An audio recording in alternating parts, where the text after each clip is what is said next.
नवजात शिशु का खूंखार प्रेत। मेरा नाम भारत चावड़ा है। मैं जनकपुरी का रहने वाला हूँ। मेरे पिता सुपारी और पान मसाला के रिटेल व्यापारी हैं। पढ़ाई पूरी करने के बाद अच्छी नौकरी नहीं मिली तो मैंने दुकान पर बैठना शुरू कर दिया। वैसे तो मुझे मुंबई जाकर अपना कारोबार शुरू करने का मन था, लेकिन बाबूजी ने जबरन मेरी शादी करा दी। अब जिम्मेदारी आ गई तो पैर भी दुकान में ही जम गए। शादी के 3 महीने बाद कविता मेरी पत्नी पेट से हो गई। हम दोनों इतना जल्दी बच्चा नहीं चाहते थे, इसीलिए दवाई से हमने बच्चा गिरा देने का मन बना लिया।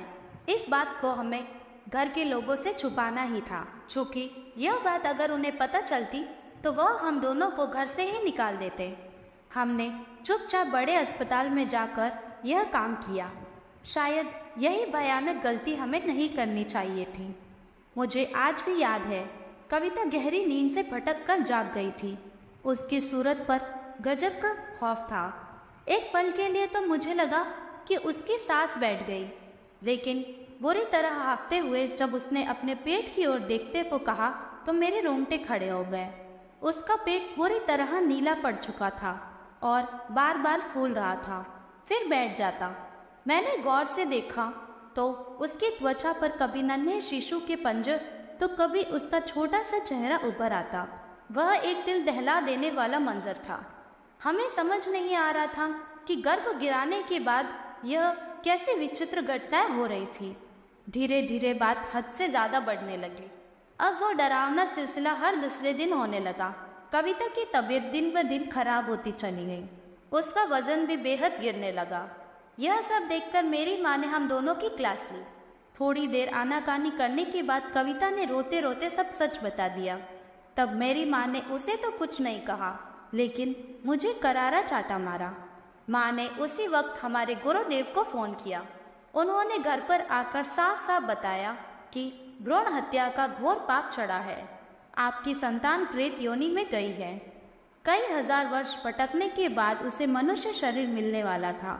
आप दोनों के कुकर्म से अब उसे वह सारे फेरे फिर लेने होंगे, इसलिए वह आप दोनों पर बार बार मरण तोल वार करेगी।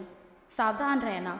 माँ ने उनसे इस समस्या का उपाय पूछा, लेकिन उन्होंने क्रोध प्रकट करते हुए बोला कि अजन्मा बच्चों की हत्यारों की मदद मैं नहीं करता। इतना बोलकर वह लौट गए। इस वाकये के करीब 1 हफ्ते बाद मेरी कविता बाथरूम में लहूलुहान पड़ी हुई मिली। मैंने उसे तुरंत अस्पताल में भर्ती कराया। डॉक्टर ने बोला गर्भपात की वजह से रिएक्शन हुआ है। अब कविता कभी माँ नहीं बन पाएगी। हम दोनों अंदर ही अंदर समझ रहे थे कि किस पाप की सज़ा मिल रही है। मेरी पत्नी उसके बाद करीब 1 साल तक बीमार ही रही। शरीर तो गया ही, लेकिन उसके साथ साथ उसकी मानसिक हालत भी खराब होने लगी। मुझे कई बार रात में छोटे बच्चे की रोने की और चीखने की आवाज़ें सुनाई देती है। नींद में अचानक ऐसा महसूस होता है कि कोई बच्चा बार बार मेरे चेहरे को छूने की कोशिश कर रहा है।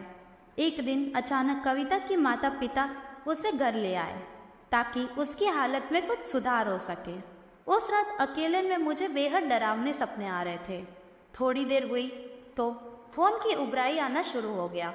मैंने बिस्तर से उठकर देखा तो अंधेरे में मेरे सामने एक विकराल शिशु हवा में तैर रहा था। मैं ये सब देखकर बौखला गया था। मैंने जोर की चीख लगाई, मेरे बेडरूम से बाहर भागा। घबराहट के मारे मेरा पैर फिसला और मैं सीढ़ी से नीचे जा गिरा।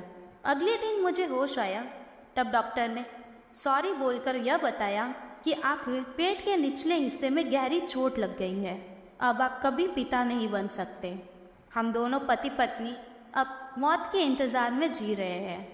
उस नवजात बच्चे के प्रेत का अगला वार कब होगा, इसी डर के साये में पल पल गुजरता है। यदि आपको यह हॉरर कहानी पसंद आई है तो प्लीज़ इस वीडियो को लाइक करें, इसे शेयर करें, कमेंट्स करें और ऐसी ही कहानियाँ रोज़ाना सुनने के लिए हमारे चैनल को सब्सक्राइब करना ना भूलें। Thank you for watching.